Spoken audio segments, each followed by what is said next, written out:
Nú ætlum við að renna okkur í þriðja hlutan úr fjórða kaflanum úr bókinni Eðlisfræði 1. Þessi kafli hann fjallar ljós. Ljós er straumur ljóseinda sem koma frá einhverjum ljósgjafa, til dæmis ljósaperu eða hreinlega sólinni. Og það er hægt að lýsa ljósi sem þverbylgju.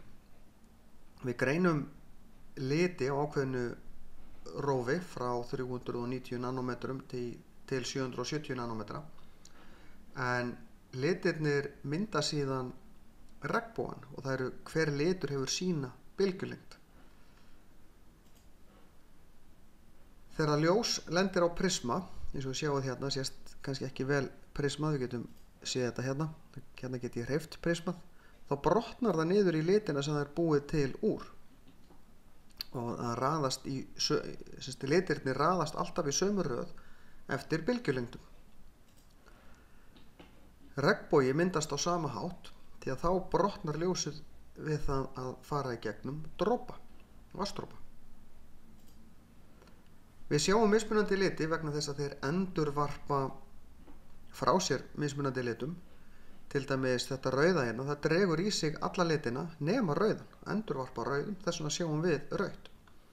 Ljósið nefnilega sem kemur frá ljósgjöfum flestum, eins og til dæmis ljósaperið og sólinni, það er hvítt á litin og inniheldur alla litina. Grasið hérna drekkur síðan í sig alla litina nema grænan og endurvarpar því til baka, þess vegna sjáum við grænt. Rafsegulrófið er samansafn af svona bylgjum og það fer eftir bylgjulengdinni hvers konar bylgjur þetta eru. Og ef við byrjum hérna megin þá erum við með lengstu bylgjurnar og þær eru í raun orkuminnstar líka. Þetta eru útvarpsbylgjur.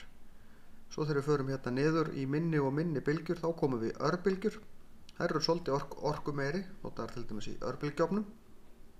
Svo komum við í innrautt ljós sem er í raun bara hiti. Svo komum við í sýnilega ljósið sem er á þessu bili sem ég nefndi áðan og litirnir raða sér upp í röð því að hver litur hefur sína bylgjulengd. Svo þegar við förum í minni bylgjur heldur en við sjáum, þá erum við komin í útfjólublátt ljós og þannig erum við komin í svolítið orku meiri geisla.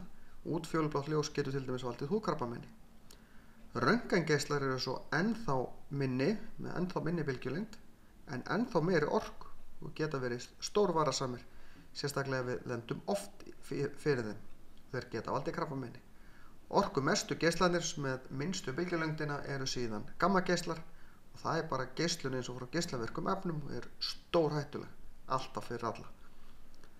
Og það er mismunandi eftir hvers konar efni þetta er, hve sterk geislunin í raun er.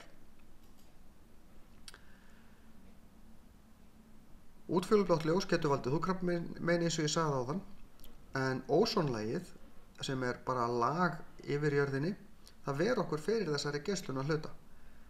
Óson er gert úr sameindum sem heita O3, þrjár súrefnissameindir sem mynda svona þríhyrning. En í spraybrúsum og í kælikerrum eins og þetta var, þá voru svokölluð freonefni og þegar þau sluppu út í andrúmsloftið og upp í himinin, að þá skemma þau þetta óson og ósonlagið var við það að fara bara til fjandans, en því hefur verið bjargað í raun með því að banna notkun þessar efna. Þau eru bönnuð í dag í flestum löndum og við erum farin að nota eitthvað annað í dag. Rafsegulbylgjur geta sveiflast í allar áttir eða bara í eina átt. Það er til svokallað óskautað ljós sem endurvarpast af vatni eða þegar við horfum ofan í vatn, hérna sjáum við í raun sömu myndina teknað með mismunandi filter sem að skautar ljósi, hleypir bara ljósi inn úr einni átt. Þannig er þetta að sjá, hér sjáum við ekkert ofan í vatnið en hér sjáum við svolítið ofan í vatnið. Þetta nota menn oft þegar til dæmis að veiða. Að þá blokka þeir út speglunina og það er með svokallum skautunar gleraugun. Skautað ljós er sem sagt ljós sem kemur bara úr einni átt, sveiflast bara í eina átt. Leysir sem er bara ljós af einni bylgjulengd, einum lit og við getum fengið hansi með því að þjappa ljósgeislanum saman, þá getum við fengið hansi orkumikinn geisla. leysigeisla. Við notum leysigeisla til dæmis í tölvum, geisladiskum, DFD-diskum. Svo er þetta notað í aðgerðum á sjúkrahúsum. Þetta er notað til þess að skera í iðnaði, mæla fjarlægðir og fá beina línu í byggingageranum, og það má nota leysigeisla í raun og veru allt mögulegt. Geislunarorka er ein orkutegund eins og efnaorka, og geislunarorka er til dæmis orkan sem kemur frá sólinni sem að plönturnar nýta til þess að ljóstillífa, búa til orku fyrir sig sem að dýrin borða svo. Það má síðan nota efnaorkuna sem að er þá bundin í glúkósanum.